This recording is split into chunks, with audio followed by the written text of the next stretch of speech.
Brooke and Jason here at Clear Creek Farm. How we doing tonight? Today we're going to talk about how we raise the amount of animals that we do on a small acreage.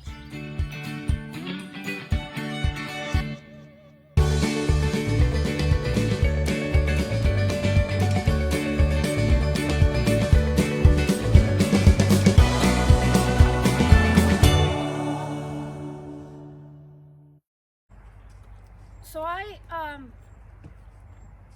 went around the pens and did a tally today, and we are at 50 goats exactly. We have a few that are at a different farm right now getting bred, but so we have 50 goats on 3.5 acres. So we're going to talk about how we keep all these goats, 50 goats, on 3.5 acres, which we've had people come here and go, wow, you guys don't really have a lot of land, do you? No, not really, but it still works. I mean, our animals are not crowded, they're not in dirty condition, and all of our animals have a pasture to go out into. Some of them have larger lots than others, but they're all able to go outside and move around, and then they have big pens inside the barns to go into. I don't put any more than 12 to a pen because then we do start running into overcrowding. So about 12 to a pen is where we're at here. Each paddock, I want to say, is probably a half to a quarter acre. I mean, most of the land that we have is dedicated to the goats. We're probably 3/4 of an acre for the house and the gardens and all that. So most of the land is for the goats. But we'll talk about how we house them and how it works. So the future farmers with me here giving me a hand. So basically we have all of our bucks housed together in a little buck area. The bigger pen is for the younger bucks, so they have a little bit more room to kind of grow and run around. This pen, I usually try not to put any more than 4 in here. Right now there's 3 in this pen, and that's where they'll stay. I won't have any more to put in here. So this is the bigger pen, and here we have 2 smaller pens. These are reserved for older bucks. This one actually has 2 6-month-old bucks in it right now, but I didn't want to put too many in that other big pen. One of these bucks will be leaving soon, so there'll be 1 in here, and then our senior buck Mystery's in here with the doe. And these pens, I don't like to put more than 3 in here. 2 is preferred, but we can squeeze in 3. Usually a buck and a couple does for breeding, or maybe just 1 as a companion. Or we can put just two bucks in. If they're just bucks, then we'll do 2. But we can generally fit a buck and 2 does in these just for breeding purposes. This is really nice to have because then your bucks are not housed with the does, which gives you a little more room. This is one of the brood doe pens. There's 11 in this group right now with 2 kids. You can see that they have all this up here. They've got quite a bit of room behind us as well. So behind me you can see that there's a smaller pen. That's for the weanlings. These girls were weaned about a month ago, and they'll stay in there until this fall when we put them in a pen in the other barn. It just keeps it's easier to wean them when they're next to their mothers rather than taking them away, because they can still see their moms but they can't nurse. It just cuts the stress out a lot for them, and plus, you know, it gives us more room. And as you can see in this pen here, nobody's crowded. They have plenty of space. I mean, there's one over there grazing, so there's not there's definitely not any crowding issues going on.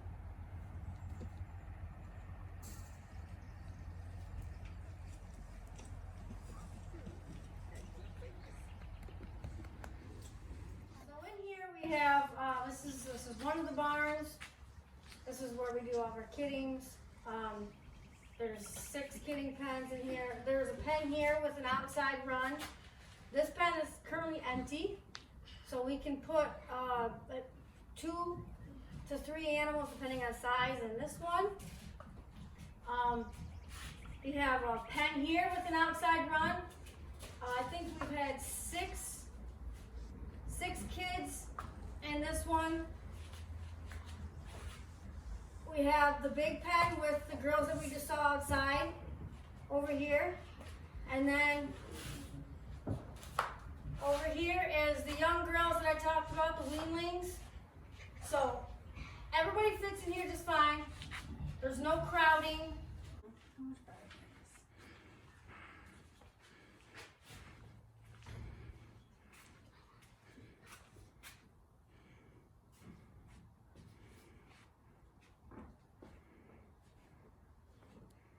All right, so this is one of the runs that I was talking about when I was in the barn.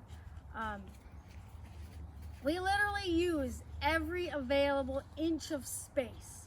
And you see this is just between the 2 barns, and we put a gate here and a wall on the other side and made this into an outdoor area for a pen inside. So don't be afraid to utilize the space that you have.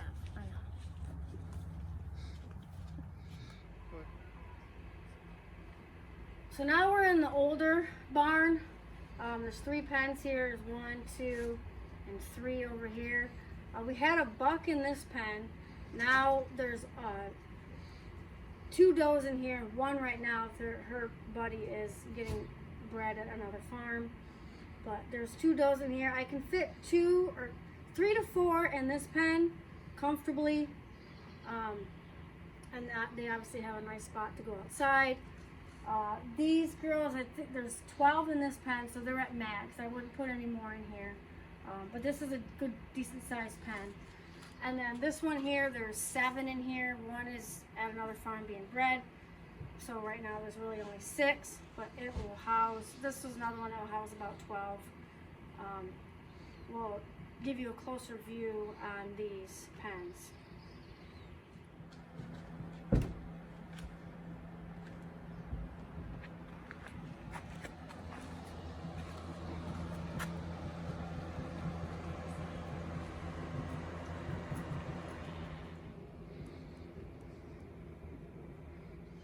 So out here is one of the pens that we showed you inside.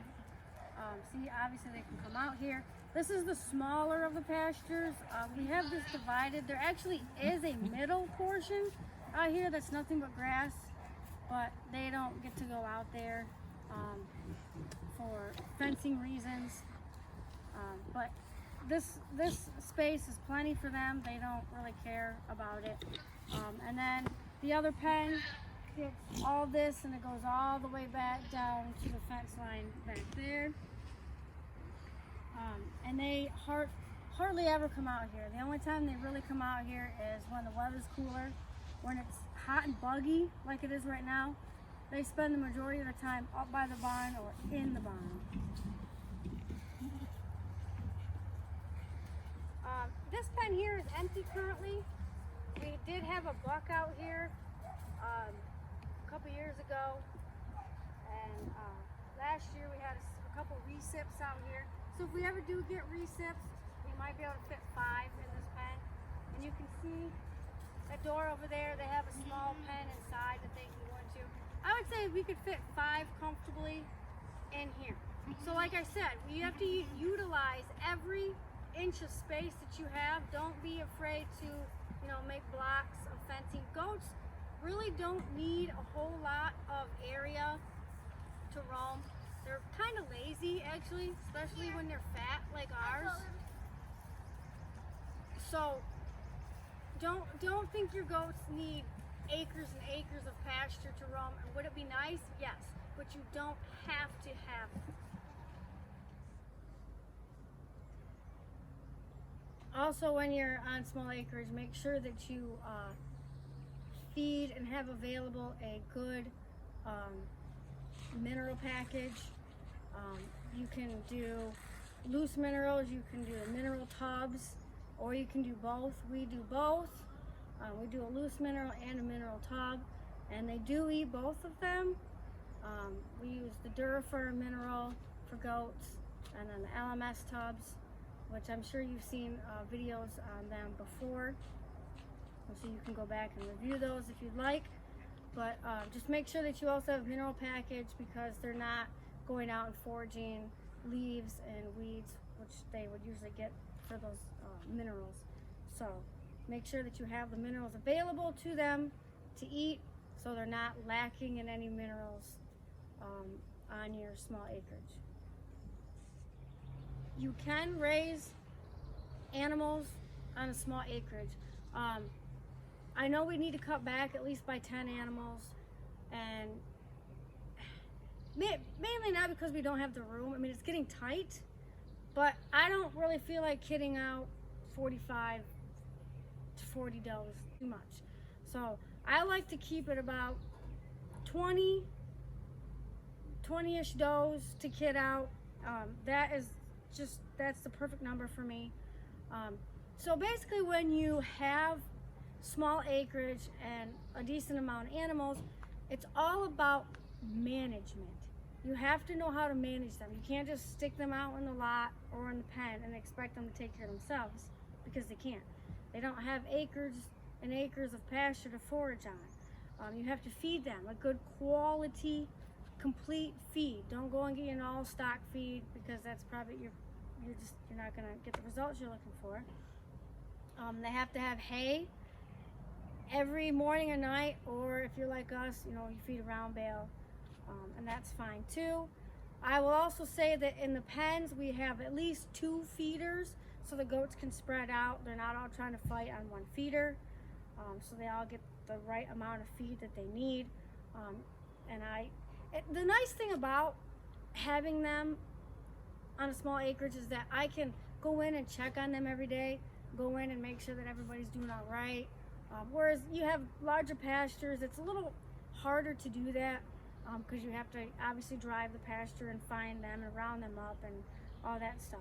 So sometimes I think it's better to have them this way, because they're actually easier to manage than if they were on a big pasture. Yes, sometimes I do wish, especially in the spring, that we could put them on a 40-acre field and just let them go. It's a beautiful sight seeing them out there grazing, but unfortunately that's not our reality. So we make do with what we have, and as I've said before, I'll say it again, we make do with every available inch of space that we have. We use everything. We utilize everything that we have, and honestly, they don't even use it all.